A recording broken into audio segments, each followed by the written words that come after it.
Lego Ninjago walkthrough part 5. I think I'll get the numbering right one day. This is going to be Lego Ninjago City Beach part 2, and this is not nearly as long of a level as the last one. At least I don't think it was.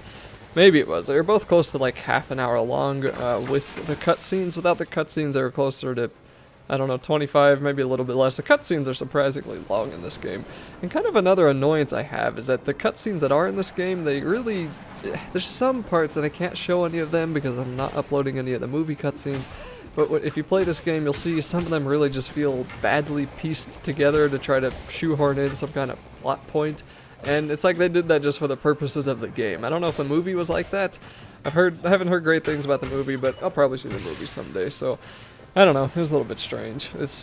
It is a pretty okay Lego game, not the smoothest they've ever had, but it is a lot of fun. So here we are once again on the beach trying to defend Ninjago City from the incoming attack, and there's going to be kind of a slight spoiler, but it's a Lego game and I doubt anyone cares, and I'm going to talk about it later, so not now, but it has to do with the ultimate weapon, and we're not going to see the cutscene in the game.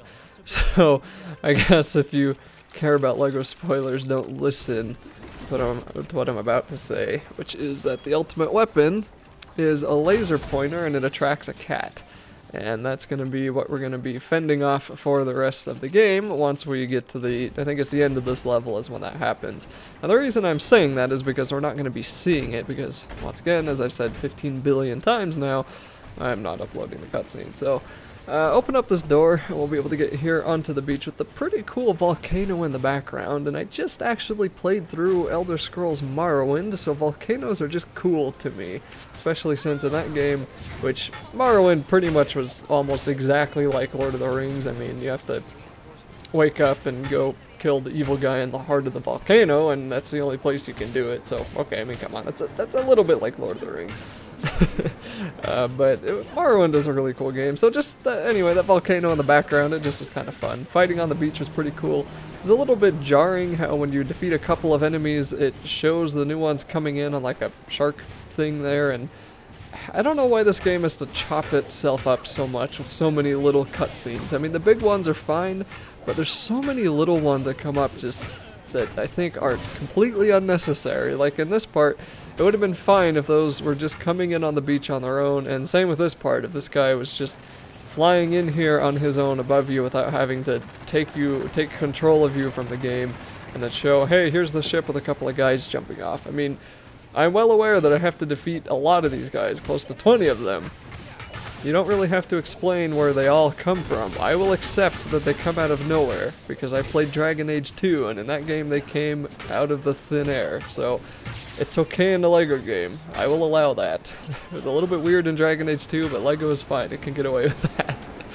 So, here we have some more jellyfish guys coming their way. I think they're just kind of sending some more enemies, which is all they're doing. Yep.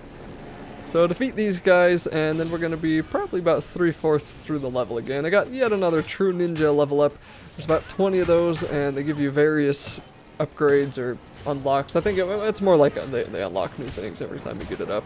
You should have that meter, I want to say, somewhat close to 10 by the time you beat the game. You're going to have to grind it out a little bit, but when you get some stud multipliers later on, then it's really no big deal getting that meter up. But this will not be a 100% walkthrough, so you're not actually going to see me get that to level 20, I don't think. Unless miraculously that happens in the regular playthrough, which it probably won't. But if you play this game on your own, if you want 100% it, then it should very easily be level 20. Okay, so here we are with kind of the boss of this area. I guess we could call him the boss, or at least one of them. So it's this giant crab that comes out of the ground, the mecha crab, comes out of the sand, I guess, and then he has 3 health bars, and he's actually not too difficult of a boss. The first thing he's going to do is fire some fireballs at you, and you're going to see where they're going to land because they'll show up on the floor, so you'll just want to walk away from that circle. Then he's going to charge you at some point, and he'll kind of rear up and then make a noise and then charge at you, and then he'll get stunned, and these circles are going to start glowing. So now you're going to need to start attacking them, and I was having a really hard time doing this because of that stupid pufferfish guy was in my way, and I didn't want to kill him. So if you just pick up the guy with a bow, you can aim on them pretty easily, and once you defeat 2 of them, it's going to take out half of this crab's health. He's going to walk to the other side of the beach again, and pretty much the same thing is going to happen. Or he walks to the middle of the beach, and then he's going to, I don't know, he does weird things. So walk around him if you want to. You can just let him kill you over and over again, really. I mean, it's a Lego game, so if you just want to be absolutely lazy, he could just kill you over and over again until he charges, like he does right there. And once he is stunned again, he'll back up a little bit. These circles will show up. All you gotta do is shoot them again, and that'll be the rest of his health. So that was that boss. Pretty easy. Not a whole lot of stuff going on there. Pretty uneventful, but hey, it is a Lego game. I'm not expecting Dark Souls or anything, so that's fine. Then this pier is gonna break. Is that a pier? I live in a landlocked state with no lakes, or at least no lake worth going to, so I don't know if that's a pier. I'm pretty sure that's a pier. Anyway, that's gonna break down, or supports, or the ground, or whatever it is. So we can now use those pillars to jump on top of to get up here.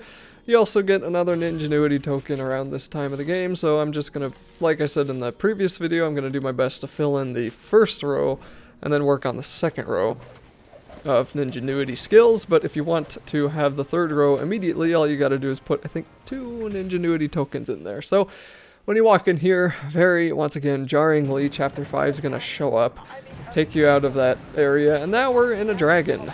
We're finally back to this dragon, and once again, the controls that are not inverted are bugging me, because I'm so used to controls on these being inverted, but I don't really like inverted controls unless you have a joystick, so I'm too stubborn to change it, and you can change that in the settings, so be sure to do that if they're weird for you. But just fire away at these things, and this is pretty much what we're going to be doing for this level. Fire away at these things, and then we're going to have to fight the boss guy again at the end of this level. And he's all the way up there on top of the building, so there's going to be 15 of these to defeat first.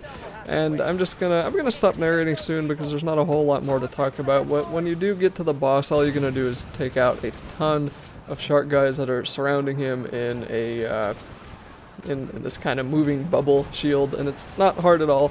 Just remember, when you shoot enough, every now and then the press B will show up, and if you do that when you're fighting the boss guy, then you can destroy multiple ships at once, which can help lessen the time it takes to actually defeat him. But like I said, it's not going to be too difficult. That'll be at the end of this video, and I will see you in the next one.